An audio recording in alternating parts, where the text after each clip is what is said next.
Good morning, good morning, good morning. And welcome to LRGA Curves this morning. Thanks for popping in. Grand Rising is actually what I love to say. Grand Rising, Grand Rising, Grand Rising. Because, it does make a difference how you start your day. You can wake up on the good side of bed, or you can wake up on the bad side of bed. But it's all good as long as you're waking up, okay? Let's see who we have in the house today. Let's wait just a minute. Where's my soundboard, people? Where is it? I got it. It's right over here. Here it is. Okay. Yes, I have it. I have my soundboard. I got my people in the house. We are up and at 'em this morning, okay? Grand Rising, my curvies. So excited that you're here with me. Okay, so how was your guys' holiday weekend? My holiday weekend was awesome. Let me tell you why. So my mom got to come down come up rather. She came up and we made 5 sweet potato pies yesterday, y'all. 5. And as it turns out, my 9-year-old loves sweet potato pie, right? So we make the sweet potato pies yesterday. I go and I drop into Gray Hair Divas Live. I go back downstairs, an entire pie and a half was gone. I was like, who ate all these pie?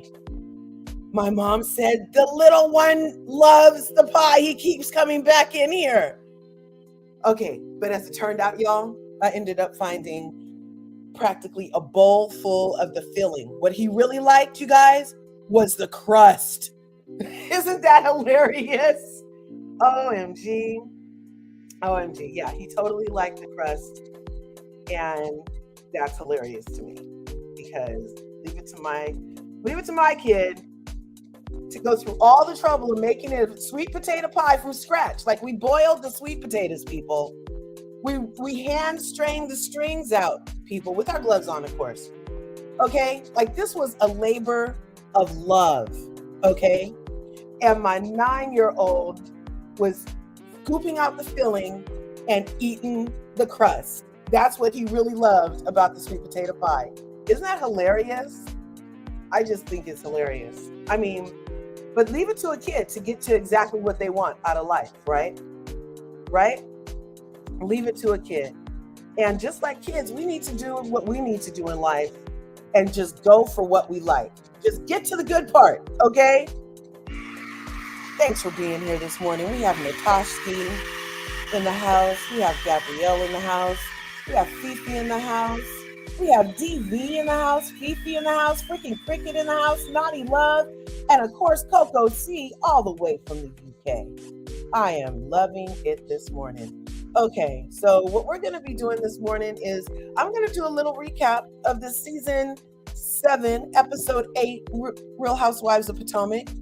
As my good girl knows, Natashki right here in the comments, we were talking about how triggered we were by that freaking episode. Weren't we, Natashki? I was like, you were so right. Those girls chapped my hide. I was, if they didn't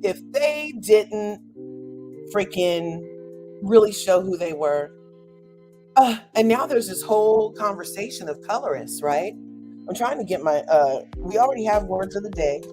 We love a good word of the day over here. And we've done this word before, but I had a suggestion from one of my curvies, Natashki, that we should be looking at gaslight again, y'all, because those girls might have been outside near the pool and at the Savoy on the beach, but it was still a lot of gas going around, okay? Okay, and my head was light. So we'll be looking at gaslight this morning. And again, we're going to look at colorism because, of course, Real Housewives of Potomac gives way to the conversation about freaking colorism. For a lot of people, a lot of viewers are seeing it. And, is my background music a little loud here? I'll go down one notch. I'm from the 80s, you guys. I used to live in LA. There's lots of catch action there, okay? But when I used to live in LA, I'm from the time when loud cars was like the only cars to be in. And the louder, the better. The more treble, the more bass, the louder the decimal, That's how I grew up. And they told me, they were like, if you keep listening to that loud music, you're going to be deaf when you grow up. And now I'm like, what'd you say, Sonny? They were right. Ooh, my mommy can't hardly hear, but in the 80s, getting in a car with the sound system that made the block go, that's the bass, you guys. That's my imitation of bass. That's like computer love, computer. That's how old I am. Okay, computer love was banging. Okay. Let's see. I have a StreamYard. What can I do? I can. Hey, real quick. I want to show us this real quick. Okay, got the screen to share. So before I tell us about what I thought on Real Housewives of Potomac, and before we get into the 2 words of the day, gaslight and colorism, I wanted you guys to take a look at, this is my Instagram. You see how it says LRGA CURVES up there? I wanted you guys to take a look. So yesterday, did you guys hear how freaking Jen Shah went in on a blogger from the bro chat or something like that? Now, I was going to make a reel about it, but I'm just going to show you right here on my freaking screen. Yeah, so it was called the bro chat. Jen Shah calls black blogger an Oreo. So let's listen to a little bit of this, if you can. Hear this real quick, because I thought it was interesting. Bro chat. If you guys go to Instagram bro chat, let's do that. So if we just search, this is just real quick, you guys. How does she spell it? B-R-O-U-G-H. B-R-O-U-G-H. Chat.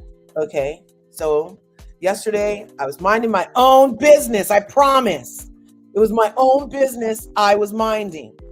And I come up on this article that freaking, I think it's this one.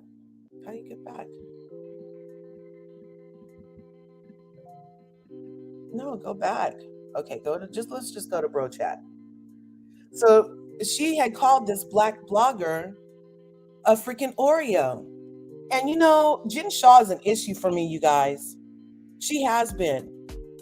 She is not a black woman. So her using vernacular and slurs that, look, you should not be calling black people Oreos because they're mixed. But she was calling him an Oreo by saying he wasn't black enough. So there is no like black enough, you guys. There isn't a black enough. If you got the melanin and you're black, and that's how you identify as not as biracial, then you're black enough. And there's no non-black person that can determine the level of blackness that you are or aren't. I know I'm getting right into it this morning, you guys. I can't even help it. But because she did this, leave it to Jen, right? Let's see. I've consistently. So listen, this is what happened. She didn't like what you had to say, Nick. Well, I've consistently. I've critiqued Jen Shah, but it doesn't matter to me about the critique that I may give on Bro Chat.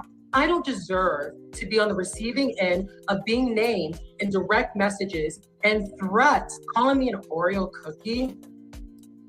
That's hurtful. A non-black woman saying to me that I'm not black enough. She's a woman of color, though. She's a non-black woman, Maurice, saying that to me. It is inappropriate. Well, Mitch, I guess she felt the things that you said about her and how those people came in and how they came into her house. So you see this? Okay. Well, Maurice, I don't deserve. This is what I'm talking. So this guy is obviously upset. Now I know, like, as you know, content creators, as bloggers, as all of this, we all have opinions, right? And I say some outrageous things, y'all. You know I do. You know I say some outrageous things. However, I'm a little careful. Notice I said a little careful when it comes to stuff like this and calling somebody that's not of me something that might be derogatory or considered some type of racist epithet, right? So I'm like, what is Jen doing, right? So I got this that morning, and then he was very upset. Watch. Well, Mitch, I guess, Mitch, are you okay? No, I'm not. I'm not okay. I did get a message recently today. Yeah, me too. I got a message recently today. Someone sent a screenshot saying that you told Jen Shaw that you don't like me, and that you, Jen Shaw, and him, three of you created a name for me, Mitch the and Okay, so that just got messy, right? And I'm not all about all that mess. I hope those guys can get it together on their show. I have zero input on that. My only input was on what Jen Shaw said. So I have been wanting to tell Jen Shaw for a while that she's not Black. Ever since she's told Mary Cosby on the show, she's like, I'm Blacker than Mary Cosby, and nobody had an issue with that. Nobody had an issue with that. But then Jenny Wynn gets on the show and she starts saying all this crazy racist stuff, and everybody had an issue with it. And people even tried to call Mary Cosby a racist because she called freaking Heather a hillbilly or something one time. Or inbred. She called her inbred, I think it was. Anyway, but no smoke for Jen Shaw. So I just wanted to show you that I got my panties in a bunch, and I went and I freaking texted her. Yes, your girl, LRGA Curves, DM'd her. And I said, you're not Black. You're not Blacker than Mary Cosby. And calling a Black man an Oreo is a racist slur. You're troublesome. You are not Black. That's hate speech. And you need to check yourself. Black in you does not make you Black. I'm just saying. So when I say Black in you does not make you Black, that's because she feels that married to a Black man who gave her Black children, thus the Black was in her, gives her the liberty to say these types of things to Black people, but it's still, you're not Black. So you can't say it. You just can't. You know that lady, you know Jen Shaw amazing. She tried to what's it called? Justify it. And she gave me a reason. Yes, a chubby, judgy inbred. Yes, hilarious. They were like, oh, that's racist. No, that wasn't as racist as your girl who you still stand by today saying that she's Blacker than somebody. Okay? So this is Jen Shaw's response to me, you guys. So this is from, I went to my thing right here. There's Jen Shaw. And this is our thread. I only have one thing to her. I should have told her this a long time ago, but I didn't. So this is her reason for calling the Black man an Oreo. He said it was okay to point AR-15s at young Black men. I am not Black. My husband and children and family are. He attacked my Black family. He also supports Donald Trump and Jeffrey Epstein and called them family men.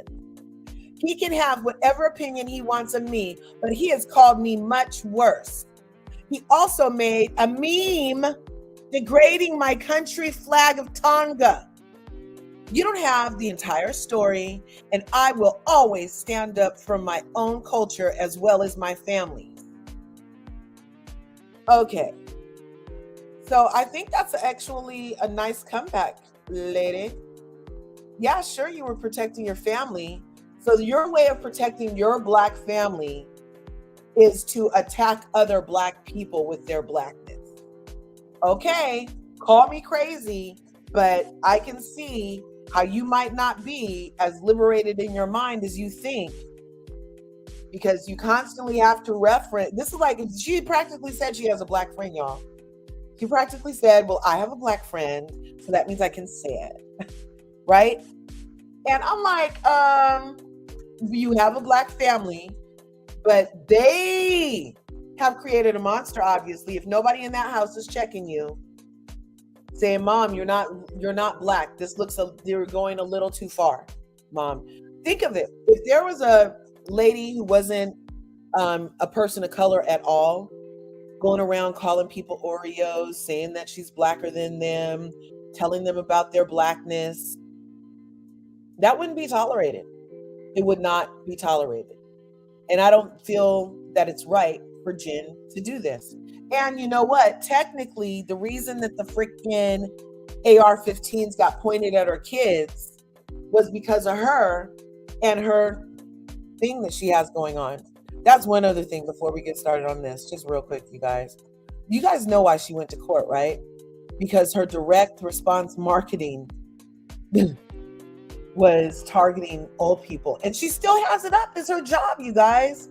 Anyway. So let's get to this freaking review. I just thought that was hilarious. You don't know the whole story. I can say this racist stuff if I want to. My family's black. They don't care. Oh my God. Okay. Well, let's get into it. Okay. So Real Housewives of Potomac. I think that overall episode, I liked it. I liked the overall episode. Now, I did not like the shenanigans. I'm going to be jumping around. Okay, let's see. The Savoy was tired. That was my first note. But it does start with Karenn. First it starts, they're finishing up from the table. And Ashley, I felt like, went over to Wendy for camera time. Like, I don't understand how these ladies are like deers in headlights at the most critical moments. And then after they saunter over to a victim, like time wasn't it wasn't urgent the entire time. What was happening to Wendy had a little air of urgency about it. She was physically being attacked by a she-devil. The she-devil allegedly, where's my damn banner? The she-devil that is, who's it's called? The She-Hulk, She-Hulk, she-devil, Tasmanian devil, crater face. I don't know. We have to talk about it, okay? Because I did not like how they were all like, oh, let me check on Mia. Oh, I'm going to go check on Mia. Oh, just Simply's in the house? No way. I got more people. Let me do this real quick, you guys. I got more people in the house, so we got to do our clap in. Good morning. Good morning. Thank you for coming through. Good morning. Good morning to you and you and you and you. Good morning. Good morning. Woo! And Tina just got here. Right on, you guys. Right on. Okay. So, how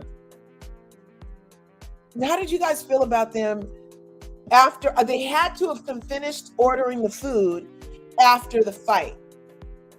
Unless they edited it in such a way that all the order was taken, they fought, and then they were still bringing out food within the fight.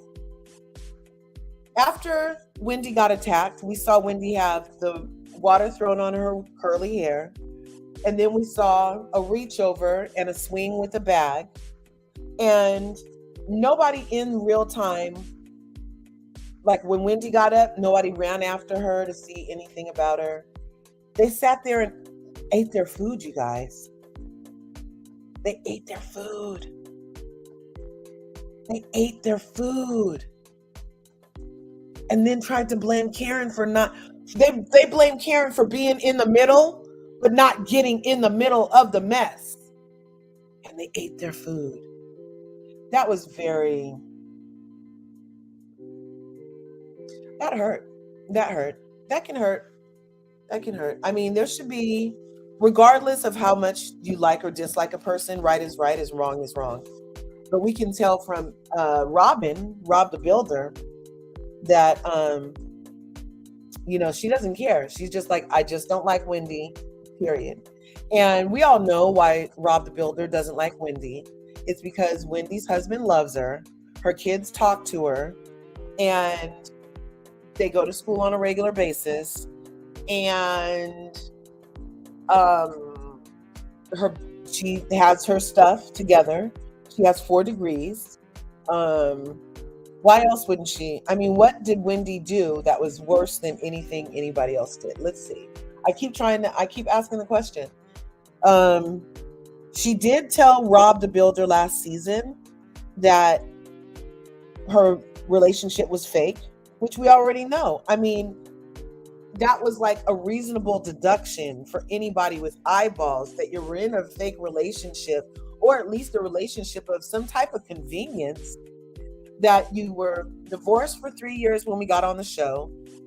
Now you've been married, living in sin for 7 seasons, and there's been rings and marriage licenses applied for, but there still hasn't been a wedding. And I'm just like, okay, I think that Wendy might have a theory here that's worth pressing out.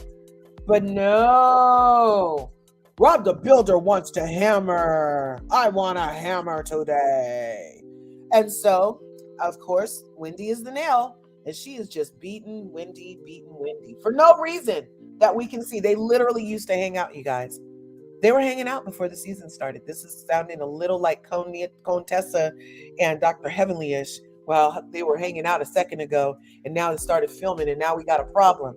Okay? I'm just putting it out there.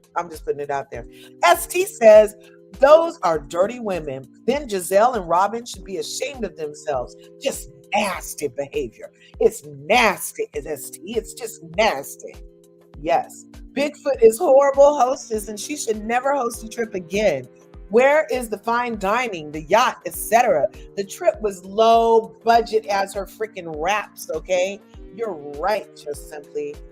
I totally agree with that. The whole thing was just low budget. They're like, look at this house. The house looked like shipping containers painted white, you guys. The house looked like shipping containers painted white. You could see the pipes all in the bedroom downstairs. It's a beach house not on the beach. It's a not on the beach house, okay? It's a beach by the water, but it's not a beach house, okay? Because they had to go take cars to the beach, right? Yeah, it was just nasty, low budget all the way around. And there's obviously no to go at Peter's restaurant, because there's no way that I would have sat there and tried to ingest. And I like to eat, y'all. I'm greedy, and I like to eat. I am a foodie. I would have ordered that stuff to go. I don't even think I could have enjoyed it after what I had just witnessed. I would not have even been able to pretend like I enjoy it. And then to be on TV and know that millions of people were going to watch me just eat after somebody got assaulted twice wouldn't have been a great look for my brand. I would have got my ass up and taken myself away from that situation. Personally speaking. Fifi says, exactly, how long can this charade go on with Ron and Robin? Yes, the roommates of the year. Low budget galore. Ooh, Robin's nest is in here, not shipping containers painted white. Yes, they did look like that though. Mia couldn't even give Karenn a birthday Manny. Yes, or a birthday cake, really. She said, oh, we're going on this trip for your birthday. And there was nothing birthday about it. There wasn't even enough rooms. There wasn't even enough rooms for when you're 59, when you're turning 59, ta-da, here's your own bathroom. Don't have a slumber party for a 59-year-old where all of us have to share the same bathroom. Please don't. Note to self. ST said, then Giselle saying, what is she, Wendy, doing? Is she leaving when they get back to the house? For Giselle to be a first lady of a church is really telling. That's why she got Jamal. Ooh, nail meat head. I heard, and you saw that Reasonably Shady interviewed Jamal this week to pretend like she got a man, because everybody keeps saying she ain't got a man. So anytime people in the thing is like, oh, you just jealous of everybody else because you ain't got a man, she dusts off Jamal's old ass and brings him out to have a word of benediction or something. Nobody cares what Jamal is saying. I mean, I really appreciate his activism, and people love him at his church, but I couldn't receive a word from a known cheater, baby maker, adulterer, liar. I couldn't. Those are the things that you have to be a cheater on your wife anyway, in my opinion. So I don't know. But then again, sometimes people say preachers are the most tested ones, and that's just the devil testing them. Well, he kind of fails his test on a regular basis. But luckily, he can pray for forgiveness, and then he's forgiven. And then he goes on, and then you're allowed to make another mistake, and then you ask for forgiveness, and then you go on, and then you ask for another mistake, and then so it's a cycle, you see? But yeah, she sure did just dust off Jamal for him to come on Reasonably Shady. She still didn't ask him why he was cheating on her with Pastor Tunya. She didn't ask none of the questions we want to know. It was all on top. It was all on top. So when I say on top, the interview, that means like, they didn't go deep and dirty. So yeah, Giselle saying, what's Wendy doing? And that after she eats her red velvet Oreos, she was going to go check on Mia. And Karenn noted that she has a bottomless stomach. And then after that, they get back to the house. And ooh, how many of you guys noticed Giselle's freaking after dinner walk? I had that same walk on Thanksgiving. Where like you just are walking, that walk that you do where your stomach is good and full at the bottom. And your butt goes out a little further and yeah, like I can't wait to lay down and walk. Yeah. Giselle had that walking back in the house. They go downstairs. Charisse and everybody make their way back down there. They're, of course, fawning over Mia. Wendy found a hotel, even though Charisse couldn't, which I thought was really interesting because doesn't Charisse like have a team of somebody? And then she's like, oh, let me call my travel agent. And her travel agent couldn't do what Wendy with 4 degrees does. Maybe to be a better travel agent, she should find one with 4 degrees because Wendy found herself a room. And so she left. And then the next day, then Candace arrives. And we see Rob the Builder creating an opportunity for camera time and an opportunity to stir the mess. So she goes over, shows the video of Wendy to Candace, tells her a little bit about what happened, and then it was like, nope, Wendy left.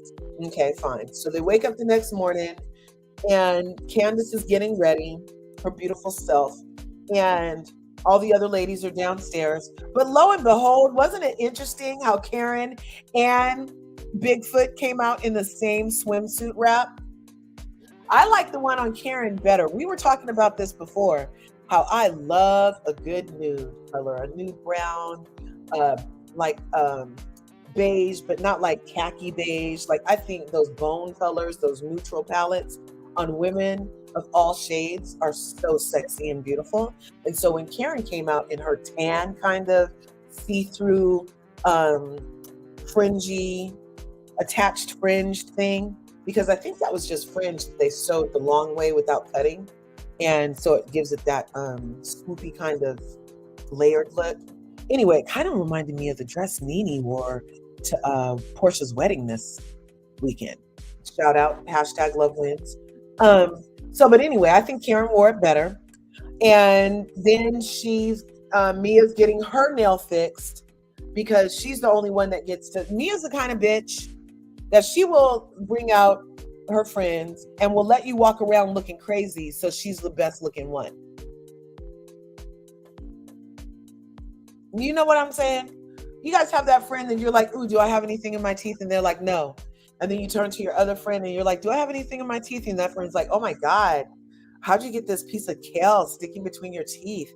And tells you, or you're like, ooh, do I have anything on my face? And they're like, no.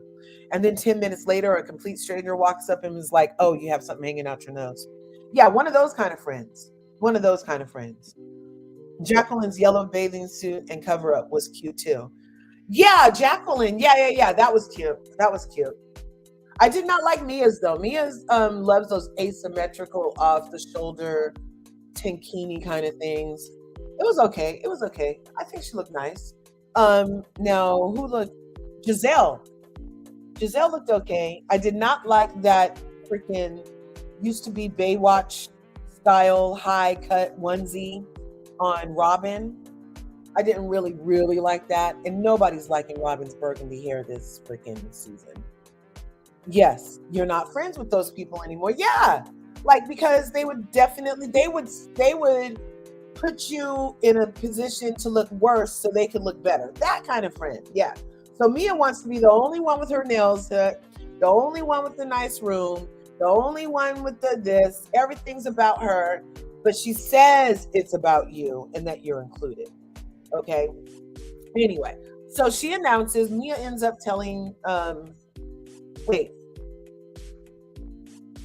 there was a moment when Candace, Ashley, and Karenn were all sitting outside because Candace finally comes downstairs, and all the ladies are at the pool. And she's like, well, is Wendy gonna come? And they're like, no, we don't think so. And Candace literally starts crying that she should be there. She's like, she should be there. Like, she's being ostracized because she was a victim of an assault that nobody stepped in on and nobody checked on her. And now she's by herself afterwards, and everybody here is just still partying. That was gross. And not those people weren't calling on her. They weren't checking on her. That's how little they were trying to ice Wendy out. This has been evident from the time that they didn't want her to come to the non-family fun day. Yeah, and they just keep trying to ice her out. And now she doesn't get to stay in the house for the trip, which we are in debate about. Does Bravo pay for this trip? If so, then how does Wendy get to say who can come and who can't come? And isn't it work for all of them? So they're really trying to mess with Wendy's money. They're like, yeah, you got 4 degrees. Go survive on that, right? So the ladies make a plan. Karenn, Candace, and Fivehead make a plan to go and check on Wendy. They call her. They're like, want to do lunch. They make a plan. Karenn just goes and asks Mia straight out, hey, I'm a birthday girl. I want Wendy here. And freaking Bigfoot is like, no, I don't want her here. So that's because after you assault somebody and take zero accountability and pretend like you did it for a reason that wasn't one, you dig your heels in instead of be humble. Yeah, that's what you do, Mia. That's what you do. Yeah, do that, Mia, so we can dislike you even more, because you're already not likable. You use your mom. You talk about her drug stuff all the time, but you don't bring up your drug stuff. It's a known fact that you're a recovering addict, allegedly, but we have to talk about your mom all the time. Please. You do a lot of behavior that says that you're still struggling with some kind of abuse of something, and it could be control, abuse of power. That's what you're struggling with, abusive power, because you were abusive on this trip and you had all the power you thought. Anyway, allegedly. So let's keep going. So she goes and says that to Mia, and Mia's like, no, I don't want her here. So then Karen's like, well, you know what? She don't tell grown women what to do. Let's go have lunch with Mia.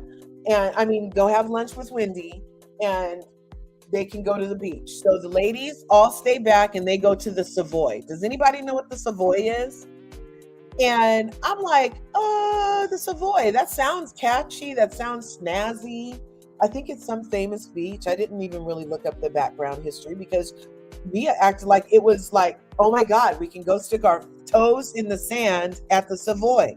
I'm like, is the sand at the Savoy different than other places in Miami?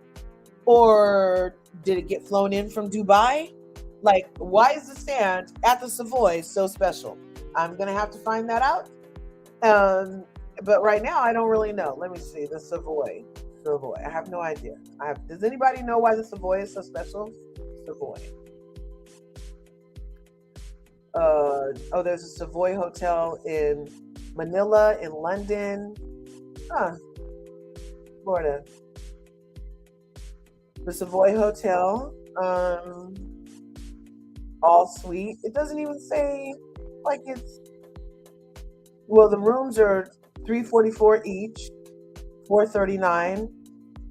The Savoy Orlando is a gay bar in Orlando. The Savoy Hotel and Beach Club. I don't know. I guess it's like in a little exclusive place. Great gelato on Friday nights, it says. So it wasn't even, I was like, what was so spectacular about it? Nothing is what was spectacular about it. And then she said, oh, we have a cabana at the Savoy. It was freaking 3 lawn chairs in the middle of the freaking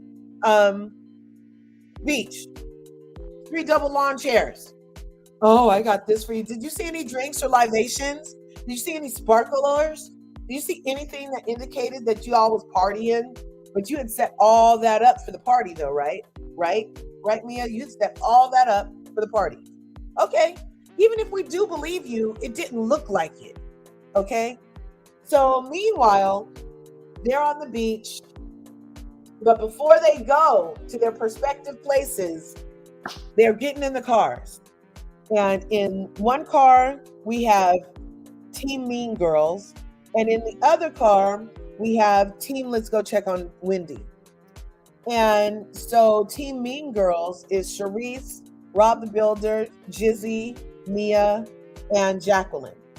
And in the other car, we have Karenn, Candace, and Ashley. And they're all on their way to go to lunch with Wendy because she's been ostracized at this point. She's nowhere to be seen. She's missing out on filming. She's missing out on the girl club, all of it. She's being punished for being assaulted. That's where we were. Wendy was in the middle of being punished for being assaulted when they decided to go make things right. And do you know, Mia walked her big foot ass over to the car. Boom, boom, boom, boom. And opens the door. And Ashley was trying to catch a nap. You know, when you got two toddlers at home, you are always looking for Z's to catch, okay? So she was catching some Z's, and she had positioned herself ever so against the door to make it appear as though she was paying attention to what the other ladies were saying. But she had already found a comfortable enough spot that when Mia opened the door, she almost fell out and was like startled a little bit. And Mia opens the door and says, everybody in here, except for Candace, you two need to find someplace else to stay when you come back because you were leaving without telling me and just tried to walk away. And Ashley was like, you are so petty. Candace didn't have any words for her. And Karen was in the backseat like, okay, whatever. And Ashley was like, ooh, you are petty, petty. And we agree that she is freaking petty, right? Like, would you have done that? First, you didn't have no rooms for them. They didn't even have a room and a bathroom. And now they can't come back because they're going to see your assault victim. Bitch. Okay. Yeah, where were we? Let me see. No redeeming qualities, Natasha says. Just simply says, it ain't allegedly Curves. Bigfoot talked about her addiction when she did a news interview about, yes, exactly. She has talked about her addiction off the show, but now that we're on the show, which we need to hyper focus on her mom's addiction, okay? Didn't they have to bring their own Bluetooth speaker? Yes, because like the 3 lawn chairs didn't even have a freaking built-in stereo system or nothing for the ladies. They're just out there listening to waves and freaking weaves blowing the wind. Natasha, I would have rather had a lunch at the cool Cuban restaurant, hands down. Yes, most definitely. At least they got to eat. I'm surprised Giselle was content on the beach with no food unless she licked sand. Yes, the worst host. She gets a Sub-Zero for that trip. And not in a good way, because I like Sub-Zero when I have to pick him in Mortal Kombat. But she gets a Sub-Zero for that shit, okay? Then I don't trust Ashley. I think she pretended to care about Wendy to make herself look better this season. People were calling her out for her colorist ways at the last reunion. She had a smirk. Thank you, ST. Thank you. That's what I've been saying. I feel like Ashley is only going over there for film time. She's like, yeah, that was wrong, but oh, there's a camera. Let me go check. You know? Yeah, we see you, Ashley. She-Hulk yanked the car door open and so aggressive. Yeah, she almost fell out.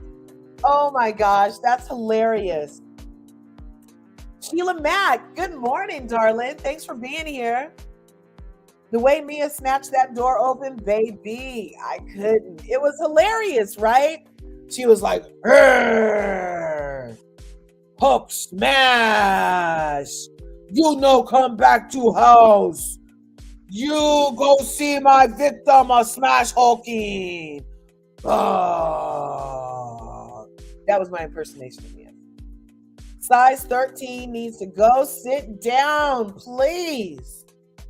I could have put together a better beach party than that, right? And me and my husband got married on the beach on 7/7/7/7, and it was an impromptu wedding. Well, it wasn't impromptu. We planned the whole thing, but we didn't go pull permits for it.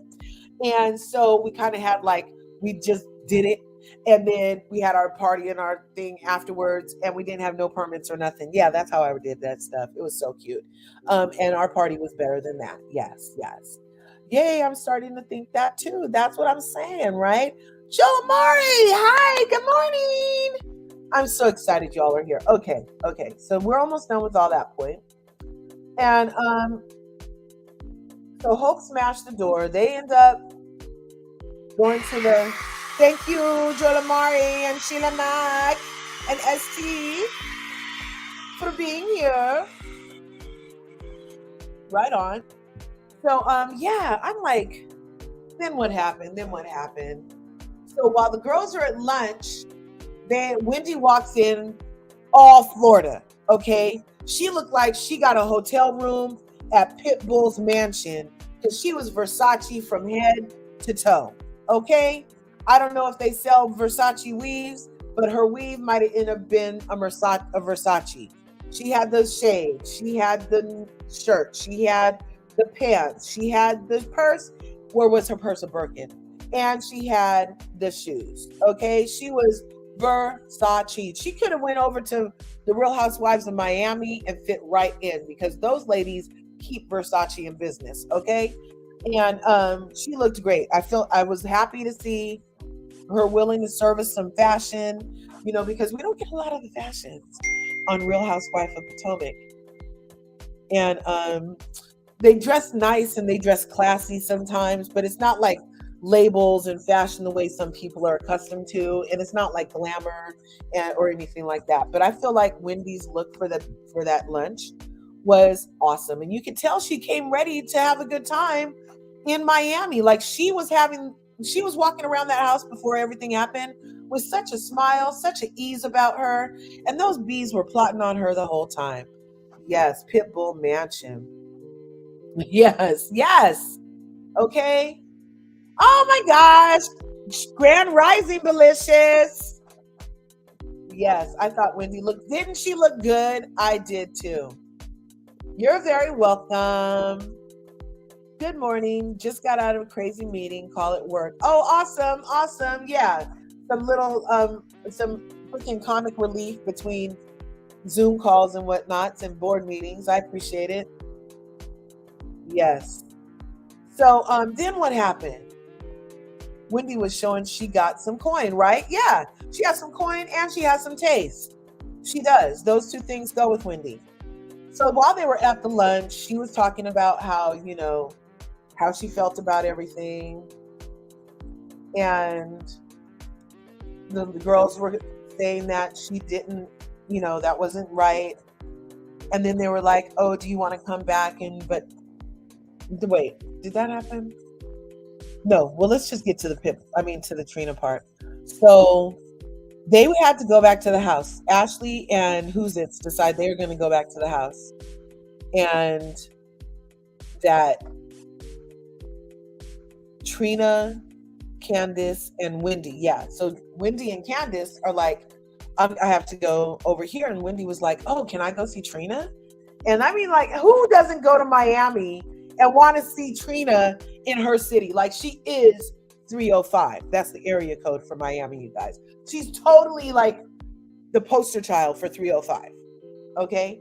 And how awesome and epic was it that Candace came from singing to come do more singing stuff, even on this cast trip, and got to go hear her track that Trina laid. Okay. I don't know any other housewife in history that is going on tour like this, that can really sing like this, and that is getting other singer and performers to drop on their albums. I don't know. I think Candace might be the first, the only, the one. Okay. Because what we heard Kim Zolciak do, that wasn't singing, but it was creative. What we heard Luann do, that wasn't singing, but it was creative. What we hear Melissa Gorga do, that's not singing, but it's creative. What we hear, who else is a singer? I mean, those are all versions of singing, but to me, Candace can hold a note. Candace can hold a note, and she has range, and I like it. I like her songs. I like this new Insecure song. I like them, and so I'm really pleased with what Candace is doing. And that scene with Trina and Wendy and Candace was so sweet. It felt very like, oh my gosh, I wish they had like 10 more of these scenes in the on cue so we can have like some of this awesomeness every week. And I loved how for a split second, people, we got a whole entire scene that had zero to do with them tearing each other down. But that's not usually what we get from Candace and Wendy anyway. But wasn't it refreshing to get a scene about Candace's life and what she's working on in her life? Wasn't it refreshing to get a scene where we see Wendy support Candace fully without any strings and without any resentment or jealousy? Wasn't that freaking refreshing? I almost didn't know how to respond. I was almost like, is this boring? And then I was like, hell no, it's not boring. This is fan-freaking-tastic. This is what the shows used to be. It used to show us they're working on stuff. It used to show us them getting support from the other ladies or how they were handling and navigating different situations in their life. I really appreciated it. And then for Trina to have that word of advice, like about who to hang around with and who to keep around you. Did she know what was going on in the season on the show already? That was so poetically on point. Okay. I really appreciated that. Yes. Trina is the baddest bee. Marilyn is beautiful, but has terrible fashion. I grew up there. Wendy and Candace dress the best. Yeah, I like them the best too. I love that Candace is always serving us a bow. I love it. Wendy was showing she got some coin. Yes. Let's see. We'll come back down here. I would have invited myself to go see Trina too. Exactly. Like, I really want to go back to the house to the Mean Girls. Please. Trina was so cute, so classy. Why can't they have people like this on the show? That's what I'm saying. Why? We'll talk about the experiment that they might be doing. Candace is winning this season for sure. I feel like Candace has been winning, and that's why they hate her. Very refreshing, Joel Amari. Yep. Okay, so that was almost the scene. Okay, and then they go back to the house, and while the ladies are at Trina, Karenn gets called to the principal's office. And did you guys know that this random person, Jacqueline, who they are letting talk way too much for me, way too much. You're not even a freaking official friend of the show like Charisse. I'm going to need Jacqueline to pipe down. And I don't need to hear Jacqueline's thoughts on anything. I am not invested in Jacqueline at all. We have zero rapport. I don't care what Jacqueline thinks or says or know her enough to say, oh, is she lying or not? Okay? Because all I know at this point that Jacqueline does is get talked to like a dog by Mia, and then talks about Mia like a dog when she's not around by saying, oh, yeah, I don't think I would be her friend if I met her right now. But then as soon as she starts assaulting somebody, you're like, oh, this isn't what we're going to do. You have too much to lose, and try to stop her from fighting Wendy, supposedly. And now you have even more to say to Karenn. Like, look, I'm not with self-appointed Grand Dame titles, but bitch, you're talking to the Grand Dame. Like, who are you, peasant? Literally. You summoned the Grand Dame to Bigfoot's quarters so that you could talk to her? Because Bigfoot wasn't hardly talking. She had her representative doing most of the talking. Did you notice that? And Jacqueline had a lot of words together in the form of a salad for us, because I was just like, why is she talking the whole time? I didn't even understand what she was saying, you guys. It was like womp, womp, womp, womp, womp, womp. I was like, Charlie Brown's mom here? Because I couldn't even listen to what she was saying. I was like, why is she talking to Karenn? Why does she have thoughts about any of this? You just got here. You don't know the freaking dynamics of these people, do you? Except for what Mia's told you. I need you to pipe down, girl. Pipe freaking down. How did you guys feel? Did you feel like Jacqueline had too many words? I don't want to hear from Jacqueline. Anyway, I don't like when they try to force these people down our throat. Like, oh, well, maybe if we let this one talk, then when we bring her on next season, they'll like her. No, I don't care about Jacqueline. Who is she? Where is she from? Where is she even from? We don't even have a full entire backstory on this lady who talked to me for 7 minutes of that episode. 7 whole minutes. They could have been using it on actual cast members stuff, but I had to hear from Jacqueline in a 47-minute show. Really? I don't know. It's just not making a lot of sense to me. She needs to just stay on quiet. You know, the same, I wish they would do to her what they did to Cherie Zampino from Real Housewives of Beverly Hills. You know, remember how she was practically a Where's Waldo cutout? She didn't say a peep for the last 8 episodes. She was just there, and you would think, is that a cutout of her? Because they didn't let her say anything. She was supposed to be a friend like Charisse, and they didn't let her say anything. They edited everything Charisse set out. So why I gotta hear from Jacqueline? I don't know. Let's see what the people are saying. Oh yeah, Ascali was great. Not for nothing, Ascala had good fashion. Yes, free Ascala. Bring back Ascala. What's wrong with her? Except for I know it would have tipped the scales of balance. Karenn almost turned around and was like, I'm sorry, who are you? Exactly.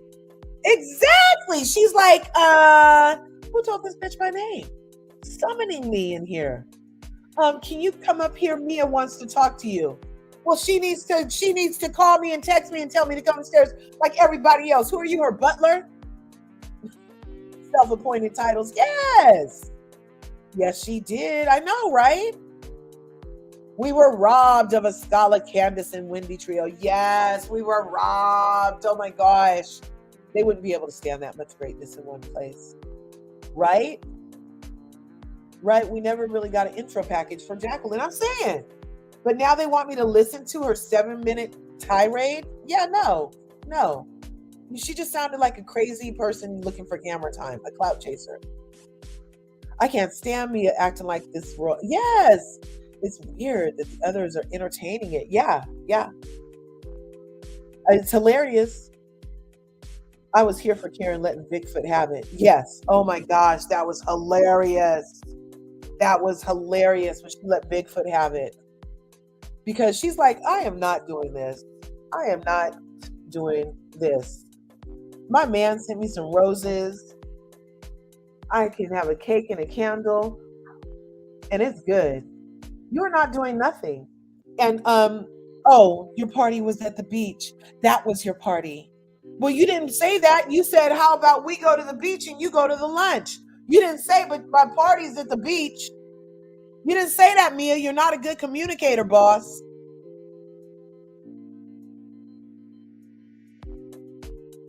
You're not a good communicator. Yeah, no. Ascala wasn't that interesting. Not even sure how many times she spoke. And her husband was lackluster. But at least she had a package behind her, ST. That's all I'm saying. Like, at least we were introduced to Ascala. At least we kind of like, we had something to hold on to. With this Jacqueline person, there's nothing. Zero. Zilch. Oh my gosh, Miss Dugantow is in the house. Grand Rising, Curves and Curvies. Yes. Hello, everybody. Where you been, y'all? She got some questions. Y'all answer her questions in the chat, please. Bigfoot is going to be dragged for filth at the reunion. That's if she shows up. She seems like the kind of person that'll pull a Diana Jenkins. She might have COVID that week and have to be filmed in, or you know, something like that. And Karenn told her, right, wake up. The green-eyed bandits aren't your friends, right? Now, so that was pretty much the episode. I'm going to drop this link and see if anybody wants to share their thoughts. Copy off there, go there, go there, go there. And see if anybody wants to share their thoughts. Like, I liked, my favorite scene was the Trina scene. That was like that's why I started watching reality TV. Was to see, like, you know, women navigate womanhood and motherhood and businesses and stuff like that. And what are you doing? What are you doing in a day?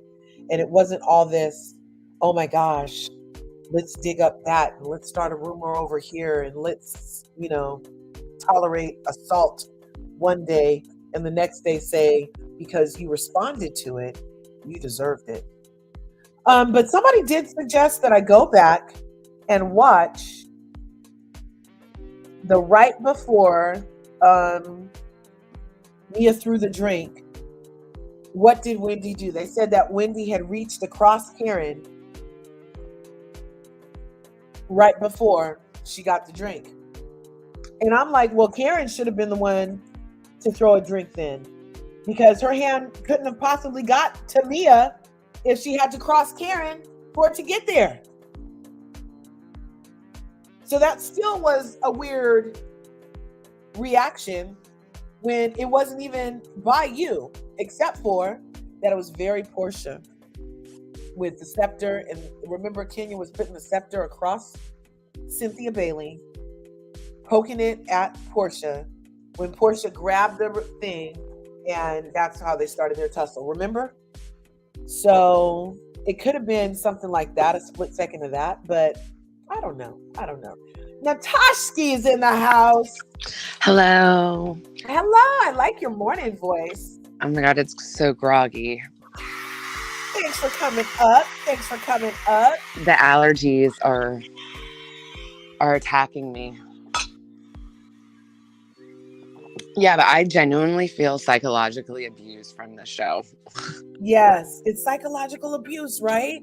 I've never seen such blatant gaslighting from a show before. Right. Like, they're literally 1 minute they were over, like Giselle with her over the top, I'm going to have an Oprah meeting, I'm going to hire security, I'm going to accuse you of being a bad mother, I'm going to not film with you because I'm so appalled at the thought of violence.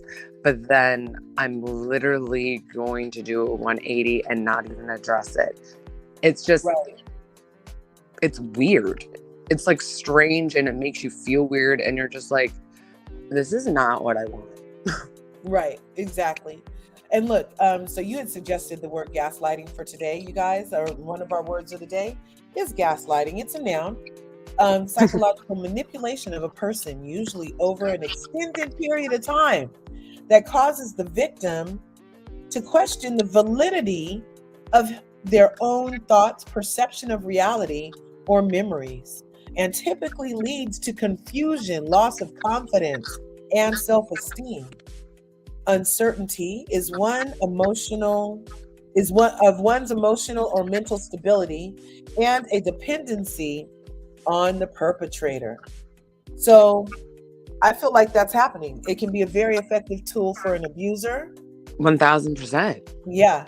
Like, if it's done slowly, so the victim writes off the events as an oddity or a one-off, and they don't realize that they're being controlled and manipulated. That sounds like the boiled frog technique. Yeah.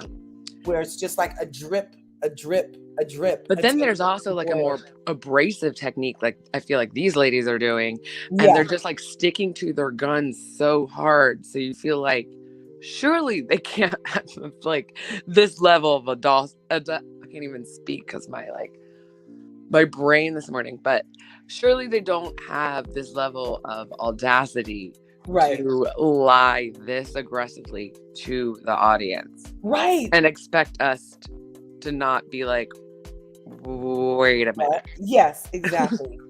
Exactly. The classic gaslighting technique, telling victims that others are crazy and lying, and that the gaslighter is the only source of true information. Yeah, because there's forms of manipulation too, like I said, that are more abrasive. It's like you keep repeating the Naughty same. Love is in the house. Hey, ladies. Hey. Good morning, Queens. Good morning. Grand Rising, my sister. What's good? Yes. Let's jump into it. Yeah, but like when the abrasive way is like you keep repeating yourself over and over and over to eventually you just like wear the person out. And they're like, wait, maybe it was like that. Because you're like just so worn out by them. You're just like, this is crazy. Yes. And it is like the wearing down of, right? Like, because it happens, it's like a drip. And it makes, the whole time you're like, am I crazy?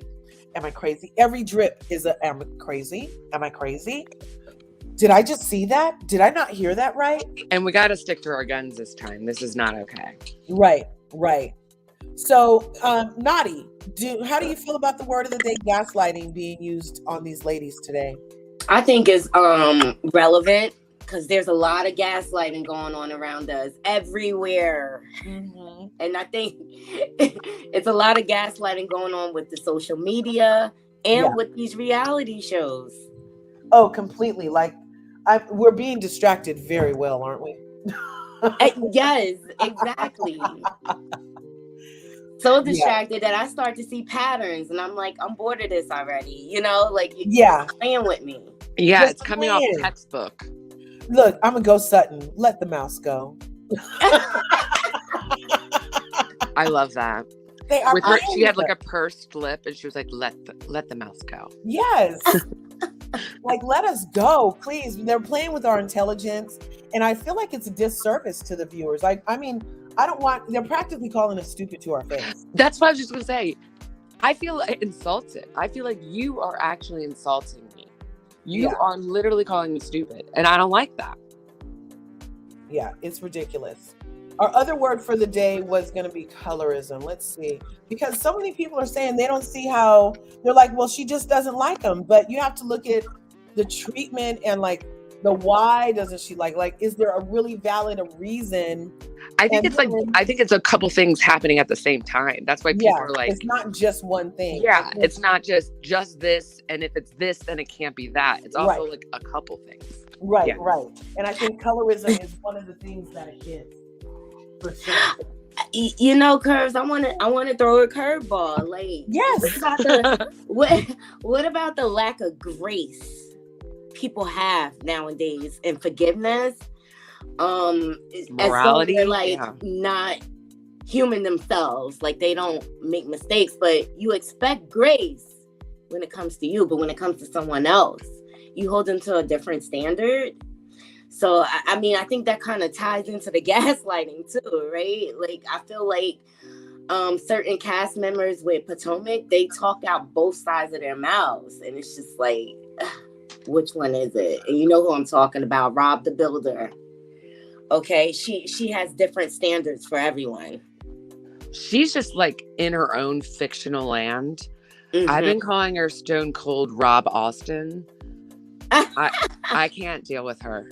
You know, and I really think it's due to the lack of emotional support she has in her relationship and the lack of affection. That's why she's so hard. I also this is going to sound really mean. I really don't think she has that much capacity to even understand things that are not above surface level. Wow. I get what you're saying. So she does work on like a very surface level, low vibrational way. Yes. In general. That's just like her go-to gear, you know? Yeah. I mean, I think this season she's trying to kind of like make a name for herself, and I think she's failing miserably at it. She just looks worse and worse, if you ask me. Because like, how come Robin never throws any events? Does anyone notice that? Like, except for the potato sack. And it was horrible. Like, it was. That's what I mean. Like someone was saying, oh, they threw that one event in Giselle's driveway. I'm like, and maybe Giselle, like technically when she took them to New Orleans, I guess that was her event, right? I don't know. Yeah, that but was like, her. but like they I hope you're better, Miss Tukin. But they are the first to criticize everything, and it's weird that they're not really criticizing that much Mia's. I think it's because this was all a plan. You know what I mean? Exactly. I think this was going to be a targeted thing they had planned for this trip. Otherwise, those two bandits would have been criticizing up a storm, which they naturally should, because this place is ridiculous. She's the worst hostess in America. Like, I can go on, you know? I think it was a plan. Yeah, it had to be a plan, right? Because even sometimes I even get the vibe that Giselle's like looking at me like, we talked about this. What the hell are you doing? Yeah. Do you guys feel like Giselle and Robin are ultimate puppet masters? Like the way they like get everybody stirred and then sit back and watch it all unfold. Like, why does everybody do their bidding? I don't know. And I don't feel, and that's why it was such a relief. It was like, it's like the gaslighting. That's when last year Wendy won me over, because it was such a relief to hear someone say what we were all thinking and not have this like, kind of like washed over show version of it. You know what I mean? Yes. And it was accurate. It was precise. And I was like, yep, yeah, check, and check. Covered all my bases. Thanks, Wendy. I know, right? And yeah, so like, it's just weird. I don't understand why people fall in line. Like, it's like almost like the 1%. It's like, you realize there's more of us. Like, if you just stand together. Right, yeah. But then, I don't know. It makes you feel like maybe like she does have some kind of power, because I always look back to that one story that I heard from BravoCon when I didn't see this particular show, but apparently Andy like had made fun of Giselle's outfits. He made like some kind of like joke about it. It's like, oh, Giselle's not that good. And he was like, well, she's gonna kill me. And I'm like, well, you don't care about anyone else feelings, like what's going on? And sure enough, when the live version had that in, but when they broadcasted it, it had been taken out, which means she had that kind of power. It's weird. I'm like, what's going on? That's crazy. Are you looking up something? I feel like when you're quiet, you're like busy looking up something. I am looking up stuff in the background. I'm totally trying to get this up here. I'm like, oh, she's sluicing right now. Yeah, what's it called? I'm between planes. Yeah. Yes, for sure. But I feel like there was like so many points, but like my like allergy brain can't think of it. So Naughty, what else do you think? Yeah, for sure. What about the green like, eye? What other like standout moments that you were like, wait, are you serious? Sorry. Apologize. I hit the button on my phone. What other outstanding moments with Potomac? We all need like coffee. Yeah, like I totally have my coffee brewing. Yeah, what other like moments where you were like, this is ridiculous? We need to talk about this. I feel like there were so many. I can't even like list them all. I like when Monique was first introduced and how they kind of like picked her apart about her wealth and the validity of that. I thought that was kind of like gang up activity, if you ask me. Yeah, for sure. And I think Karenn was a part of it in the beginning, you know, and then she kind of backed off. So I didn't like the way they received Monique. It was always like, I mean, on some level, I could see a little bit of like the new girl, but Giselle takes it to a next level. She has never left her college hazing days, and it's very evident, you know. It gives me school day vibes. And it's not. It's weird. It's but you know that whole scene when it was like Susan Campbell and all the fair skinned women. I played that the last time. Yeah, I was on and I got a copyright strike, so it's the exact same. I think Philly Diva posted it too on her Instagram. Oh, can I do it? No, because even if I go into the Instagram, the point was that I played it.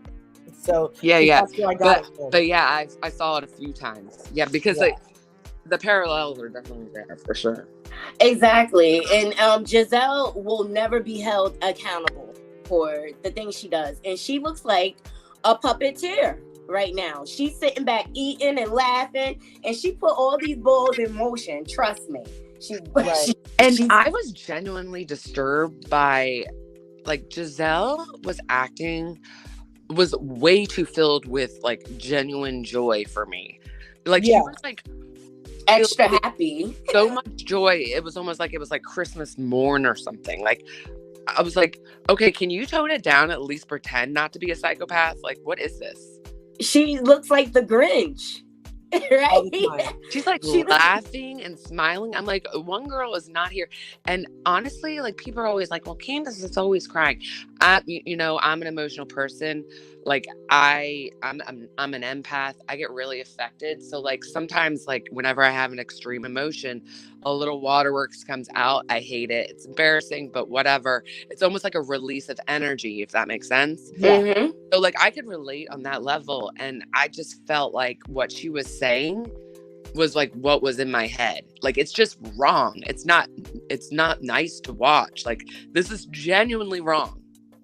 This isn't like penny. This isn't like cute. This isn't bickering. This is genuinely wrong. This girl got accosted and you guys are literally swapping the villain for the victim. Yeah. And being dead serious about it. And look at Robin. She was so excited.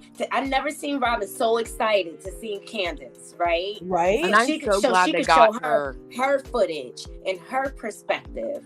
And her footage, it gives a false narrative because she only kept that camera on Wendy. Right. If she's a typical like narcissist where they're going to record just your reaction, for manipulative purposes.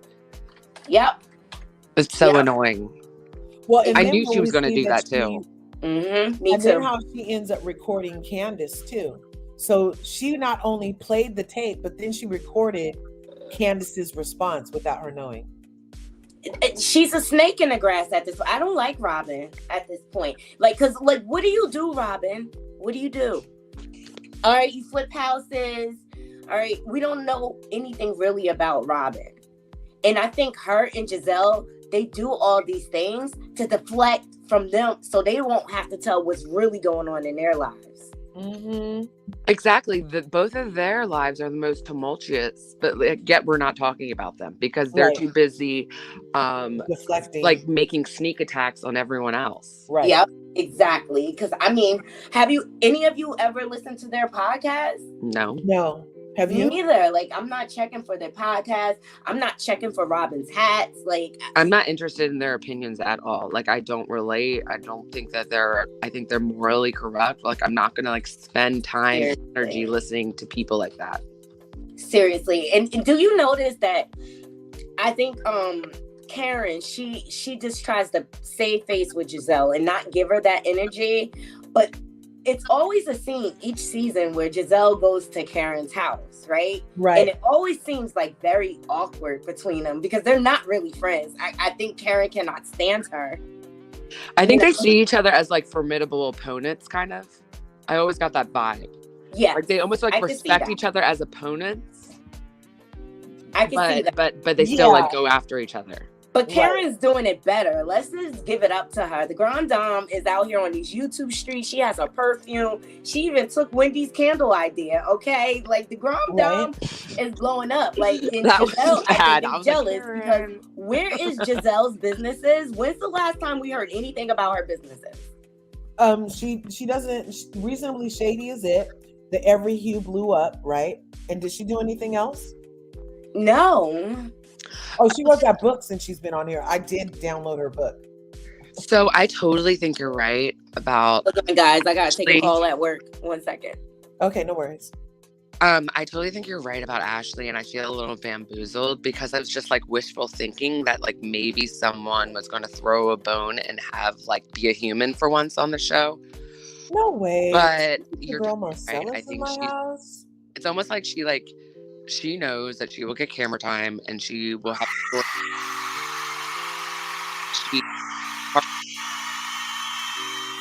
the mix and showing and part of the side of Wendy at this point, because Yeah. her face, there's really like no emotion behind it. Like, if I don't like violence, if someone said that and like they would have like some kind of emotion behind their eyes, and there really wasn't. It just seems like very like, I don't, it's scripted almost, you know? Right. You know, this comment that Speak With Your Girl Marcella, you guys check her out. She's in these YouTube streets. Go and support. If you don't know, go over there. Love her. So this is a great point. I keep hearing this, that Andy has favorites, and we know this. But I don't know. He always says that the favorites don't have any production pull or anything. Doesn't he usually say that too? Well, I noticed that he doesn't like, his favorites are never the ones that are hands down the most popular, because when they're the most popular among the audience, they have too much power, and he doesn't like that. He has to keep them in check. So his favorites are usually the ones that are like pretty polarizing characters, and they're not like too powerful. But then, yeah, like Teresa, Nene was, but not really, obviously, anymore. Right. I'm trying to think about who else. Kyle, obviously. Hello. Yeah. But yeah, Giselle definitely. And my thing is, like, I don't know why they even gave Giselle that one show, or the Connect 4 show. Remember? That was hilarious. Okay. I'm back, guys. Sorry. No worries. That show was so weird and seemed so forced, and they like really didn't have chemistry. And I was just like, and every time she opens her mouth, like, yeah, I can give it to her that she does have like a little charisma. Like she's really good at not sounding like awkward. But when you hear what she's saying absolutely nothing. Nothing. Completely sounds like more BS. Can I ask who we're speaking of? Giselle. I was talking about her previous Connect 4 gig when she had like with Portia. Okay. She called it the Connect 4, but you know what I mean. I forget what it's called. It was Hannah, Portia. Right. And they all would talk. It was like after hours chat, and they all had a box in the window. Yeah. It was weird. Yeah, it was weird, because I was like, why is she... You're right. She says everything like she's greeting you at church. And after the greeting, there's nothing. After the greeting, she's just on to the next person, and there was no depth or layers to her. It's just all hi. Yeah, Giselle is basically like the polar opposite of me.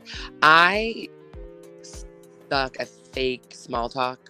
Like, if I don't feel like talking to you, like, I'm just not going to. Right. Like, I'm sorry. I just like, you know, when you see people, you're like, both of us don't care how our days are being. Like, you know, like, right. You know, like, let's be honest. Seriously, but like, you know, now that I'm older, I'm interested in having conversation with intention. You know what I mean? Purpose. Right. So I could see, like, I'm very picky about who I share my energy with these days, because some people, they just have like this negative spirit that just is contagious. Like, and you have to protect your energy seriously nowadays. That's real talk. Like almost so true. Literally, so last night I was supposed to go live at 9:30, right? And speaking on energy, I know I saw 12:30 a.m. for me, East Coast, and I was like, curves. I know. I was like, you crazy girl. And then plus husband was giving me the googly eyes, and so I was like, oh, okay, that means that I should change this to 7 in the morning. So okay. So I did, but also because I had a moment of, why are you even talking about this shit, Curves? Like, this was such a low vibrational experience you're so triggered by this. Is this really entertainment? Like, you're contributing. I was like, this is pulling a lot of my energy. It's weird. Yeah. Like, I felt like I was contributing to my own delinquency by watching and talking about it. Absolutely. Yeah. You know what I mean? But I love talking to you guys about it. So I decided, let's just push through. It has to happen, you know, and if we vent, then it can be out of us and we can move on. Cause that's how I knew I was, once I discovered the world of YouTube, And I'm like, oh my God, me and my girlfriends do this all the time. We sit on the phone, we talk about all the different shows, you know what I mean? Highlights, this and that, whatever. So, I mean, to me, it's just a hobby. I mean, they create the content. We're allowed to talk about it.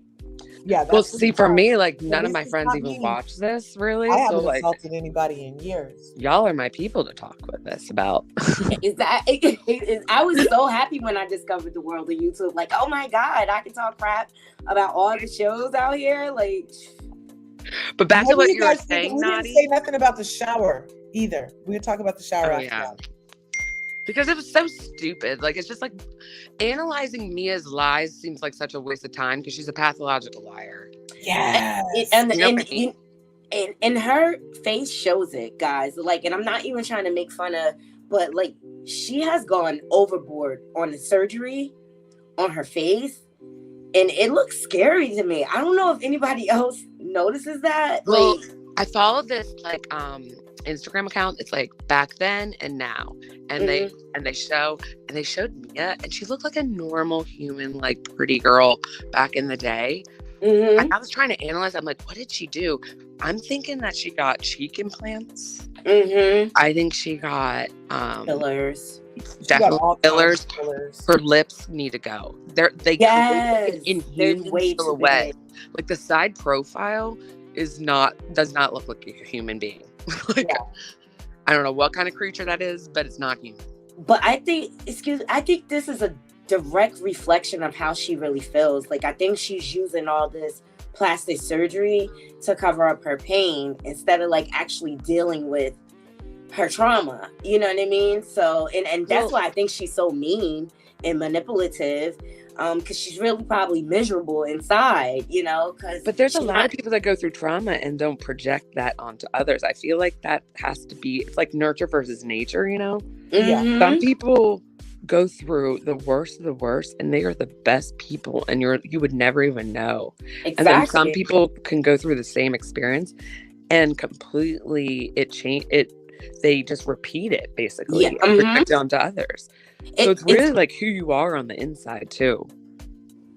Exactly. I mean, it's just the whole idea. Like, chat room.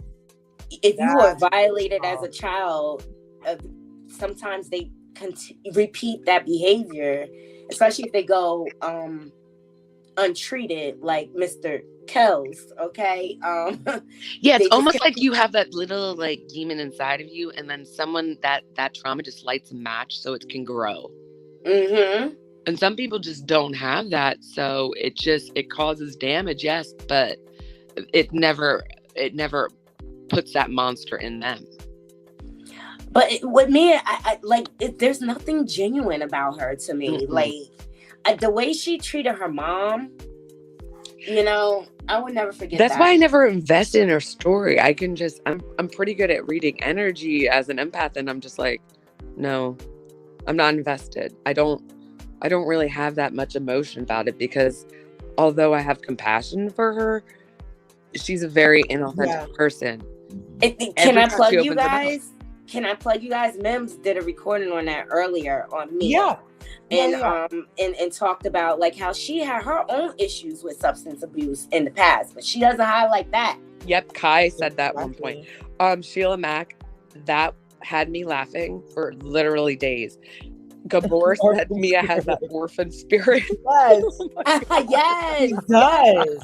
And it's not like a cute Tiny Tim orphan stuff. No, it's like that one horror movie, The Orphan. Where yes. That's yes. I like the next day after he said that, I like caught myself alone thinking about it and like laughing out loud. I'm like, am I a mean person? But why is this so funny? But back to what you were saying before, Naughty, when you were like, now I'm getting older, I'm not really invested in like having like shallow conversations. For me, I never realized that other people weren't as deep as me. And now I'm starting to realize, so now I'm putting less energy into people that aren't as deep as me, because the shallow people used to just disappoint me and they would never understand. Exactly. And it's not like necessarily that they're all like bad people. They just don't genuinely have the capacity. Yeah, like I there. need to be stimulated. I love to learn. That's why I love Curve's channel, how she dives into definitions and everything, because I think that's a great segue for conversation, right? But this conversation is intentional, right? Right. We're learning so much about each other, and also through our vision about the show, our perspectives. You know what I mean? So I can appreciate conversation like this. We're grown women. I can respect everyone's perspective and position on things, you know? And I hope to walk away looking at things a little different, you know? Right on. Right. Yeah, that's what I don't mean like when I hear others talk about, like, I'm open to other opinions. Like, I've been accused of being like wishy-washy. It's not that I'm wishy-washy. The baseline of right and wrong, I will never vary from. But because I don't have cognitive dissonance, I'm open to things that I may not have taken. Like, you know what I mean? Yeah, totally. So that's why I'll adjust my point of view when given new information or a new perspective that makes sense. That makes sense.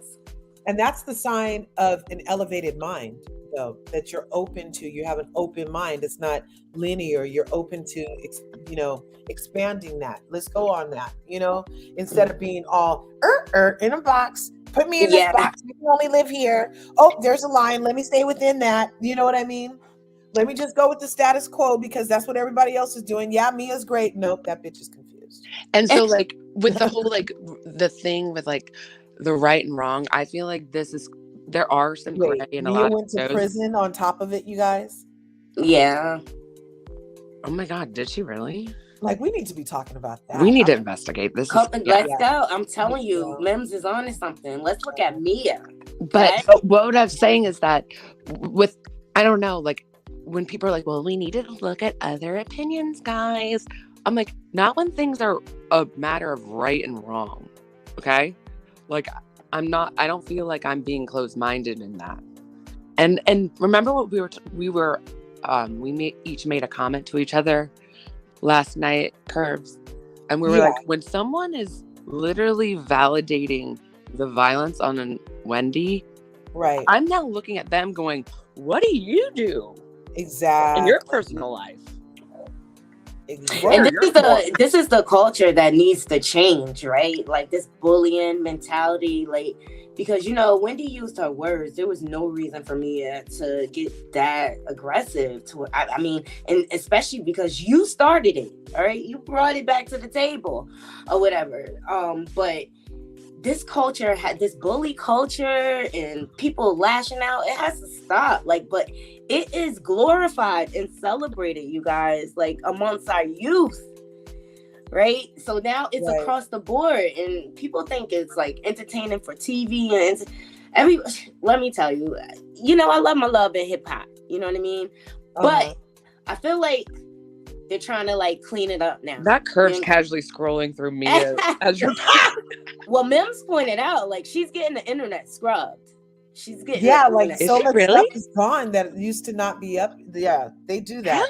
How much money or influence or power or what do you think really has to go on for you to actually scrub something? Well, it's just said that Gordon was worth $100 million, so that's a couple pennies extra to call Meta and ask them to remove something. That's a lot of money. $100 million, really?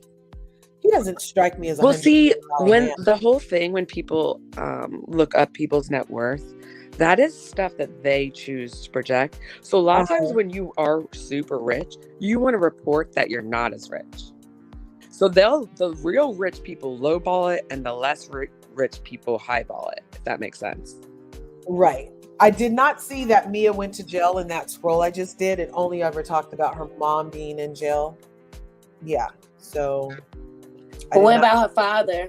Her father, didn't he? Yeah. Wasn't he like a bad dude? But yeah. He turned her mom out. He turned her onto the drugs. Oh yeah. And that's why she doesn't like him. Mia, because doesn't she look just like her turnout father? With the whole like, I'm sorry, I'm really bad with names, and it's not a reflection of whether I find people important or not. It's just like my ADHD. Shanquella Robinson, Shaquilla, Shanquella. then Shanquella Robinson. I remember when Mims was asking, well, what can be done? And I was trying to articulate, but I wasn't doing a very good job at the time, that like, this is what can be done. Us talking about saying, no, this is not okay. Standing up for more. Mm-hmm. Like standing up for having compassion and empathy. Because the opposite of evil is empathy. You know? Yeah, that's true. The opposite of not to give a F is to give one. She was a super fan, you guys.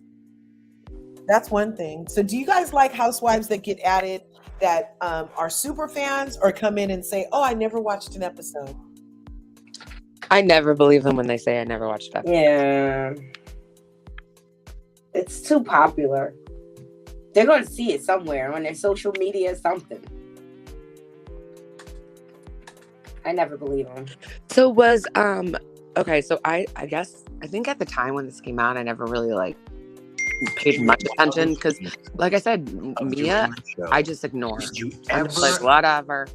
But the whole thing with her business, how she got kicked out of the boardroom, what was that all about? But now she's back. Does anyone know? She freaking sympathy posts, man. That's all she does, puts a post on all the time, gets your panties in a bunch, and then we don't hear nothing else about it. It's like she's fishing for compliments and support. Yeah. That's all that. Her constant need for attention is exhausting. She's like a bottomless pit. Yeah. And that's why she married the way she did. Her husband just tells her yes to everything. Uh-huh. That's how he keeps her happy. Yeah. But look, this article is from July 2021 when we were first getting introduced to her. This is very telling. Look, down here it says she has drama with more than one lady this season. I'll probably say that the most heated moment was with Wendy Osefo and Candace Dillard because we have strong personalities. So she's been checking for them from day one, y'all. Stop. See, Mia is this with pathological liars. They lie so much. They literally cannot keep up with their lies. That's crazy. That's why when she's grandmother saying that stuff, it's like, wait, Mia, you basically said what she was saying. Like, are you serious? Exactly. Yeah, she did say that her and homeboy get down like that. She said that. Yeah, that she sits in the corner and watches. Look, it says right here, this article is from 2021, and it says right here that she was already planning on having trouble with freaking Wendy. And look, see, go up here. Don't say nothing, dude. See, July 7th, 2021. So entering the show, she's like admitted that she watches it and that she had planned on having, just by watching Wendy and Candace, she had pre-planned that she was going to have issues with them. Yeah, that's what she's calculated, guys. That just shows how calculated she is. But then she's sloppy, which is like insulting. You know? Yeah. You're not going to cover all your bases, really? Like, we deserve for you to, if you're going to try to bamboozle us, we deserve a little more effort. Right. See, she looks so beautiful. I wish honestly, I was excited when Mia first got introduced. I was like, oh, goody, she looks beautiful. I hope and I'm a massage therapist. Me and my husband are a certified massage therapists, and we used to have a business called Four Hands Healing Massage, where we both massage you at the same time, and we developed this thing called counterpoint therapy, where it was all about meridian flow and stuff like that, where one of us starts at the head, one of us starts at the feet. Oh, like Eastern medicine. Like work your meridians, but because we love each other, you're wrapped in our cocoon of love. Like it was. Oh, I like that. Right. And so I was like, yay, she's like my business and everything. And then she ended up just being a naughty girl. She's a naughty girl. She's just naughty, and I don't like her. I don't like her one bit. I don't care for her either. I don't care if she is at the orphanage with me and we need more peas and more carrots and bigger noodles.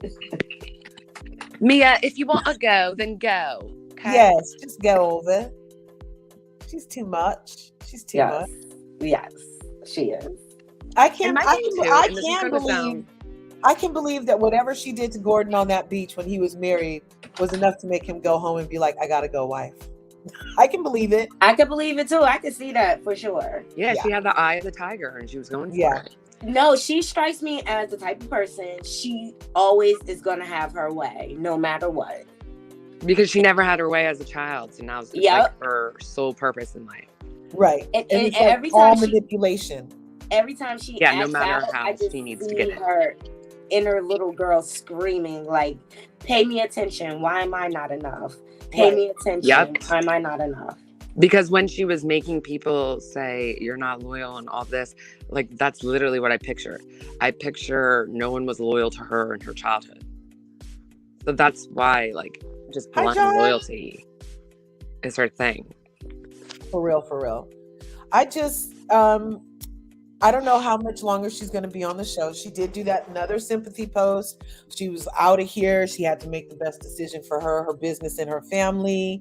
And we were so disappointed in her, and she let us all down. And, you know, and then she reactivated to say some more stuff. I'm telling you, it's all sympathy. She's not going to go anywhere unless they make her go somewhere. She tried to do the same thing last year. It's like, yeah, baby girl, like you did this before. Remember, we saw you. This is your trick that you've done before. Like, stop. Right on. Okay, right? and this is gonna be shallow, but like, I'm sorry. Like, I only do this when someone proves that they were not a good person. Okay. What is it? But this is like my only little like shallow thing I want to say. Okay. And it's not even that bad. But before you take like invasive surgical measures to enhance your body, wouldn't you do like a sensible microdermabrasion first? I mean, it's just really weird to me. All that money. Like, why would I go under anesthesia and get foreign objects implanted in me before I just go to an esthetician and get a facial and like, what? Yeah, like get a peel maybe. Like a casual peel, like yeah. Well, maybe she did, and they just didn't highlight that part. I don't know. And even in this picture, she looked nicer in this picture. She did something. She looks like she lost weight, and like it makes her face. She's like the kind of person based on her bone structure or whatever new bone structure she paid for. She needs like a little more weight on her, because otherwise it's giving like when she was like sitting there without, it looked like her neck was like so tight. You know what I mean? Yeah. Well, that's because it looked like her skin could almost like rip. Like it was kind of scary. She's like, okay, Giselle has neck creases covered. I need to not look like that. Right. It was giving like a little too Skeletor. Yeah. I don't know. Maybe, but she did have that health scare, allegedly. I feel like Robin and Giselle are very much Renault and Hot Mess from Real Housewives of Beverly Hills. I agree. Tom. Absolutely. Yeah. Very good. Mia is a disappointment. I appreciate that, Mrs. D. Green. Thanks for popping in. We're going to wrap it up here in 2 minutes, you guys. Because I want to keep everybody from their day. I just was coming on here to share. What did you guys think about Jen Shaw answering me for the thing, you guys? That was crazy, huh? Yes. Oh my God, she totally answered me. And I appreciate you being a super trooper by going at 7 a.m. for us East Coasters. Yeah, no worries. I mean, I'm an early bird. Yeah. But, I couldn't believe it. I have been wanting to tell her she's not black for so long. And that totally triggered me, her telling that boy he's an Oreo. I was like, look. Okay, so what had happened, Miss Dugan, was I love how you could see my thing, because I was like, thank you, Ashley. But now I accepted new information. And I'm like, I think this is calculated. Right? Curves, is it me? I couldn't do it with Salt Lake City. Not Jen Shaw writing you back. I haven't been able to do it since Mary left. I haven't heard anyone talking about it either. Some people are reviewing it, and I try, but I can't. Which picture? I can't. Okay, so here's the thingamajigget. So it was the bro chat, right? So Jen Shaw called a black guy a freaking Oreo, and I was like, "Look, you're not black." But that's probably like not okay to say anyway. Just like I'm not like the same race, but you're not of that race, lady. What right? That's what I'm saying. And Like, she responded, you guys. She was like, she's very thinks confused. it's okay for the guns to be pointed at my sons, and I'm protecting my family, and he likes Donald Trump and Jeffrey Epstein. I'm like, oh my God. What's that have to do with you not being black and calling this black man an Oreo and saying that you're blacker than black people? Like, Yeah, that's it's giving not cool. deflection. That is not cool. So I think, yeah, I can't believe she wrote back. That's kind of cool, though. I know. It's kind of cool and kind of scary that she has so much time. Right? What else does she have time for? You know, Right? Sharif is playing. Yeah. Do you guys? I think Sharif is going to divorce her. What do you guys think? You know, I heard that he might be on the hook, you guys. The way that they're trying to rope Erica into Girardi's stuff. They're Oh, saying wow. that people are trying to get him in the thing. He was off coaching. I always got the impression that he purposely kept himself. I think when he decided to not be a lawyer anymore, which made him like, because otherwise that's the kind of profession that you're mandatory like reporting kind of thing. Yeah. So when he decided to leave that profession and start coaching, I think that she was like, I'm going to do this. It might be a little shady, but like, it's going to make us a ton of money. And he was like, okay, but you have to keep me out of it. And I'm absolutely not going to ask you any questions. So if anything goes down, I'm not going to be on the hook. And I think that was an arrangement. So like, I think it's very purposeful, like for him to plead the ignorance card. Like Right. that was completely done on purpose. Yeah. I can see that happening. Everything is just so plotted. Be real, people. Be yourself. Love yourself. You only get one. Jessica was a big liar, and I was through when those ladies took her on that trip, talking about, oh, she's going through so much. I was done. I was like, yo, she stole from bad people. I was showing that too, and she still has it up on her profile that's what she does. Oh, she pled guilty to it, and she still has on her Instagram profile that her living is the same type of direct marketing. Hello? Oh my. And you know what's weird this season with that show though? It's like when she is just like a normal person, it's kind of like two things being right at the same time. Yeah. Where she's just being a normal person, not going, show squad, show amazing. You know? Yeah. When she's just being normal, like she is kind of witty and funny. Right. And like some of her comments are needed on the show, but it's just like she has this other layer of like phoniness or the Shaw Squad, and I think that's also trying to like pretend that she's like all of a sudden black, and it's just like this, like if you got rid of like the inauthenticity on all aspects of your life, you wouldn't be in this position. Right. And that involves like lying and doing this weird inauthentic job that's not really a job because you're just essentially stealing. Yeah. Here, let me show you guys real quick. She's a thief. She's totally stealing. She's a thief. Yeah, she's a thief. Allegedly. Allegedly. Found her on. But look, right here. I'm going to show you. She still has it in her freaking thing. I thought that was amazing. Shamazing. Direct response marketing entrepreneur. Like, I wasn't down for Mary's cult thing because I do believe there's something weird with that. But she did give some good liners when she was like casually just like gazing out the window and just like mumbling like, well, you're judgy. Inbred and she's just chubby and mad. It's like I died. Inbred. It was hilarious. It was hilarious. And I'm like, damn it, Mary. And that's the thing, like with shows like this, is like you need that funny character. Everyone needs that funny character. But when there's too much like meanness, it's just like, no.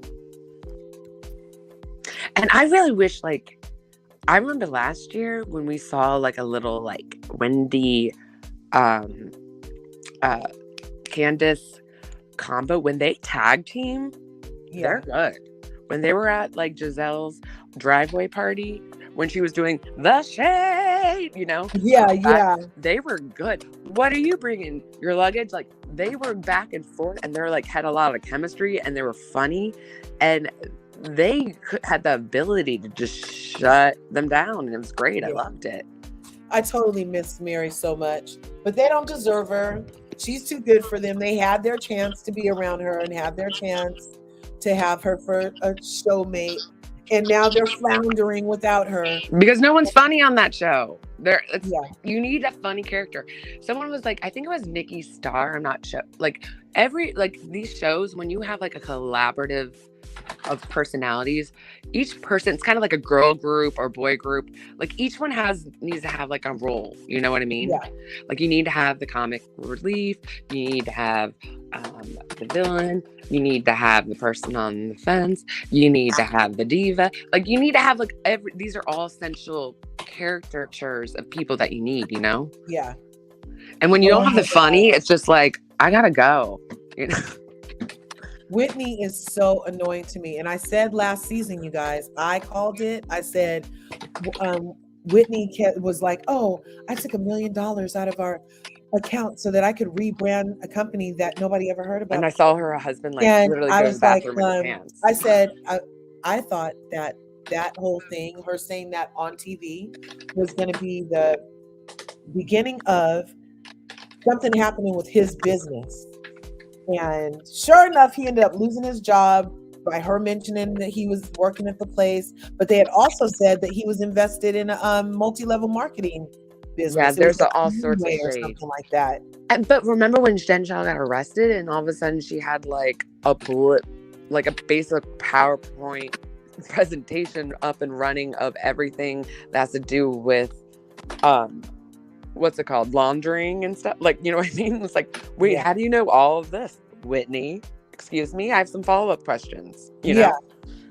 She's like, well, actually it was blah blah blah blah blah blah. Exactly. The way she said it was like she was giving a master class. It was a little too factual and actual. Yeah. Yeah. Like, no, the one thing I did see so far was that she was turned on Heather, which I thought would never happen. See, I cannot stand Heather. I saw dark energy in her eyes and I never liked her.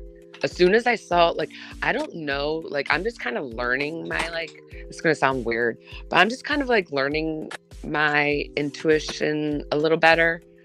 And I've noticed that I can tell usually a lot of time just by looking at someone's face whether they're a good person or not. And it's not about like whether they're attractive or not attractive. It's not about that. But there's something like looks in someone's eye, like I can just tell. And I just saw like darkness in Heather's eyes. And I didn't buy into her like quirky, like, oh, I'm chubby, I'm the one. I feel like she was a mean girl, and when she was in the Mormons. And she's literally just bitter because she doesn't have that position anymore. Did she get her butt done? Who, Heather? Yeah, look, she got a little tooch. Holla. No, I think she just lost weight and did some. She's doing a lot of these. Wait, do you have a pic? Yeah, look. See a pic. There's her butt right here. Because she was giving square before, so I don't know. Look at that butt. That looks like J-Lo's sitting there. There's nothing on her screen. Oh, girl. I am just like clicking away. I'm like, oh, look at this little Tucci. Okay, she's sitting there. Bam. Bam. Look at that Tooch. Yeah, it's giving a little shelf. And then look at this one up here. Tooch. Tucci. I'm like, Heather, where'd you get this little Tucci? Yeah, I'm sure like her little like shop. She's getting Sonabella or whatever that stuff is. You know what I mean? Mm-hmm. Is that the one that is Sonabella when they put those balls in you that inflate and then it makes you not hungry? Because isn't that what Dolores got? Dolores and freaking Jennifer Aiden are looking the bomb over there in the freaking streets of New Jersey. They both went to this weight loss clinic and started taking HCG, you guys. What's that? There's this one that human growth hormone. See, look, she got a little Tucci. Well, Dolores also, like, I remember on Wendy one day, like the Wendy show, I remember her, like, she was very open. She got like a head to toe, situation. Yeah. I forget what I was gonna say. Me too. I'm like trying to find her old butt. Oh my God. You know what's Okay, this is because I don't like her energy. I think she has dark, evil energy. I don't care what anyone says. Like, look at that face right there. That's giving masculine, dark, weird energy. Yep. Bye. She looks like she'll cut a bitch. Okay, so I follow this one creator, and because I swear to God, when I first saw, when they were like, oh, this is gonna be the new show, Salt Lake City, here's the cast, and I saw her, and I literally was like, wait, what's wrong with this woman? And this creator said it out loud, and I almost died. What is that? He says that she I can't even say it without laughing. Okay, and I'm not a mean person, and like I said, I only get this way when someone deserves it. But they were like, she gives me meatloaf. And now I can't unsee Meatloaf whenever, the singer Meatloaf. No, not the loaf.